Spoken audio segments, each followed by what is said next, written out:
तेलंगाना की राज्यपाल तमिलिसाई सौंदरराजन जी, केंद्र सरकार में मेरे सहयोगी मंत्री जी किशन रेड्डी जी,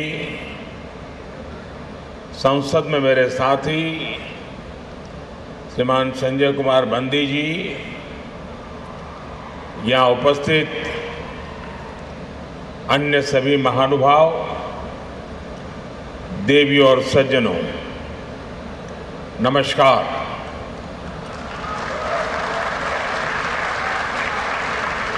देश में त्योहारों का मौसम शुरू हो गया है।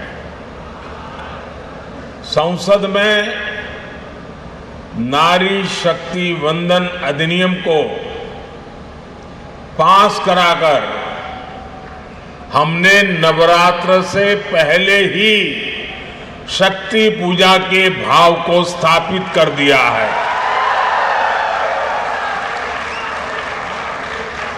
आज तेलंगाना में कई महत्वपूर्ण परियोजनाओं का शिलान्यास और लोकार्पण हुआ है। इससे यहां उत्सव का रंग और खिल उठा है। मैं तेलंगाना के लोगों को 13,500 करोड़ रुपए की 13,500 करोड़ रुपए की योजनाएं, अलग अलग परियोजनाएं, इसके लिए मैं आप सबको बहुत बहुत बधाई देता हूं।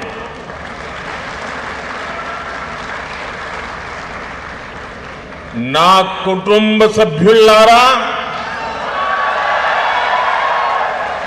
मुझे खुशी है कि आज मैंने कई ऐसे रोड कनेक्टिविटी प्रोजेक्ट का शिलान्यास और लोकार्पण किया है जिससे यहां के लोगों के जीवन में बहुत बड़े बदलाव आएंगे।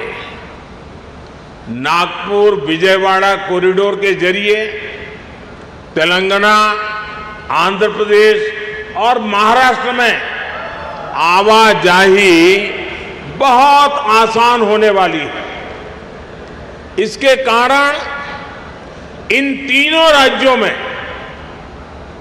ट्रेड, टूरिज्म और इंडस्ट्री को भी काफी बढ़ावा मिलेगा। इस कॉरिडोर में कुछ महत्वपूर्ण इकोनॉमिक हब्स इसकी पहचान की गई है। इसमें एक special economic zone, 5 mega food park, 4 fishing sea food cluster, 3 pharma and medical clusters और 1 टेक्सटाइल क्लस्टर भी होगा। इसके कारण हनमकोंडा, वारंगल, महबूबाबाद और खम्मम जिलों के युवाओं के लिए रोजगार के अनेक अवसर खुलने वाले हैं। इन जिलों के किसानों की फसलों में भी फूड प्रोसेसिंग के कारण वैल्यू एडिशन हो पाएगा। ना कुटुंब सभ्युलारा, तेलंगाना जैसे लैंडलॉक्ड स्टेट के लिए ऐसी रोड और रेल कनेक्टिविटी की बहुत जरूरत है जो यहां बने सामानों को समुद्री तट तक पहुंचाएं और इनके एक्सपोर्ट को बढ़ावा दें। दुनिया का बाजार मेरे तेलंगाना के लोग कब्जा करें। इसी कारण देश के कई प्रमुख इकोनॉमिक कॉरिडोर तेलंगाना से होकर के गुजर रहे हैं। ये सभी राज्यों को ईस्ट और वेस्ट कोस्ट से जोड़ने का माध्यम बनेंगे। हैदराबाद विशाखापट्टनम कॉरिडोर का सूर्यापेट खम्मम सेक्शन भी इसमें बहुत मदद करने वाला है। इसके कारण ईस्ट कोस्ट तक पहुंचने में मदद मिलेगी, साथ ही इंडस्ट्रीज और बिजनेस के लॉजिस्टिक कॉस्ट में बहुत कमी आएगी। जकलेर और कृष्णा सेक्शन के बीच बन रही रेलवे लाइन भी यहां के लोगों के लिए काफी महत्वपूर्ण होगी। ना कुटुंब सभ्युलारा, भारत टर्मरिक का, हल्दी का प्रमुख उत्पादक, उपभोक्ता और निर्यातक देश है। तेलंगाना में यहां के किसान भी बड़ी मात्रा में हल्दी की पैदावार करते हैं।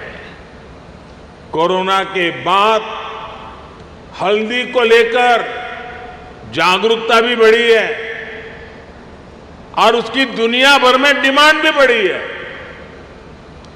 आज ये आवश्यक है कि हल्दी की पूरी वैल्यू चेन में उत्पादन से लेकर निर्यात और रिसर्च तक और अधिक प्रोफेशनल वे में ध्यान देने की जरूरत है, इनिशिएटिव लेने की जरूरत है।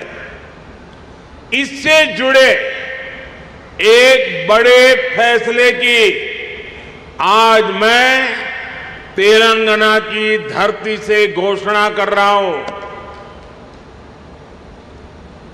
केंद्र सरकार ने हल्दी किसानों के लिए हित के लिए और उनकी आवश्यकता को देखते हुए और उनके लिए भावी जो संभावनाएं हैं उसे देखते हुए नेशनल टर्मरिक बोर्ड के गठन का निर्णय किया है।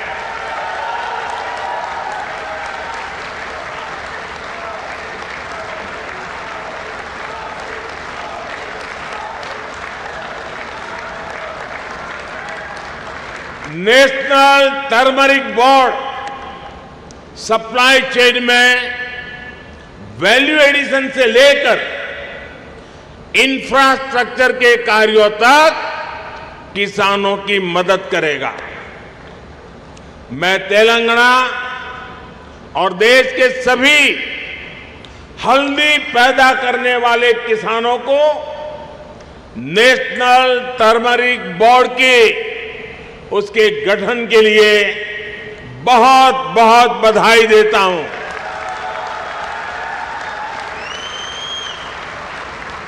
ना कुटुंब सभ्युलारा, आज पूरी दुनिया में एनर्जी और एनर्जी सिक्योरिटी इस पर बहुत चर्चा हो रही है। भारत ने ना सिर्फ अपने उद्योगों बल्कि घरेलू लोगों के लिए भी एनर्जी इंश्योर की है। देश में एलपीजी कनेक्शन की जो संख्या 2014 में 14 करोड़ के आसपास थी, वो 2023 में 32 करोड़ से ज्यादा हो गई है। हाल ही में हमने गैस सिलेंडरों की कीमतों में भी कमी की है। भारत सरकार एलपीजी एक्सेस को बढ़ाने के साथ अब इसके डिस्ट्रीब्यूशन नेटवर्क का भी विस्तार करना जरूरी समझती है। हासम चेरलापल्ली एलपीजी पाइपलाइन अब इस क्षेत्र के लोगों को एनर्जी सिक्योरिटी देने में बहुत बड़ी सहायता करेगी। यहां पर कृष्णापट्टनम से हैदराबाद के बीच मल्टी प्रोडक्ट पाइपलाइन का भी शिलान्यास हुआ है। इसके कारण तेलंगाना के विभिन्न जिलों में हजारों डायरेक्ट और इनडायरेक्ट जॉब भी बनेंगे। ना कुटुंब सभ्युल्लारा, मैंने आज हैदराबाद केंद्रीय विश्वविद्यालय में विभिन्न भवनों का उद्घाटन किया। हैदराबाद विश्वविद्यालय को भाजपा सरकार ने इंस्टीट्यूशन ऑफ एमिनेंस का दर्जा दिया है और विशेष फंड उपलब्ध कराया है। आज मैं आपके बीच एक और बड़ी घोषणा करने जा रहा हूं।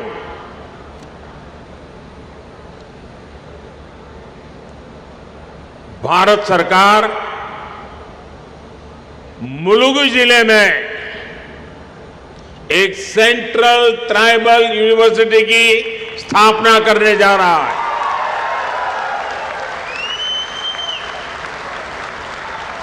और इस विद्यालय का नाम पूजनीय आदिवासी देवियां समक्का सारक्का के नाम पर रखा जाएगा। Sammakka Sarakka central tribal university, इस पर 900 करोड़ रुपया खर्च किए जाएंगे। मैं तेलंगाना के लोगों को इस सेंट्रल ट्राइबल यूनिवर्सिटी के लिए बहुत बहुत बधाई देता हूं। एक बार फिर तेलंगाना के लोगों को उनके प्रेम और स्नेह के लिए मैं बहुत बहुत धन्यवाद देता हूं। अभी तो मैं सरकारी कार्यक्रम में हूं, तो मैंने अपने आप को वहीं पर सीमित रखा है। अब 10 मिनट के बाद मैं जरा खुले मैदान में जाऊंगा।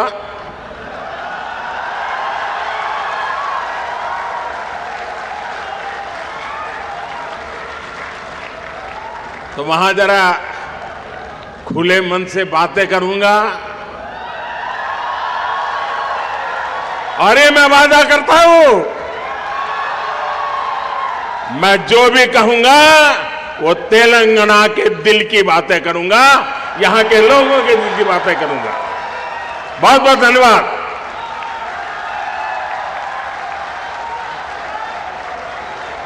बहुत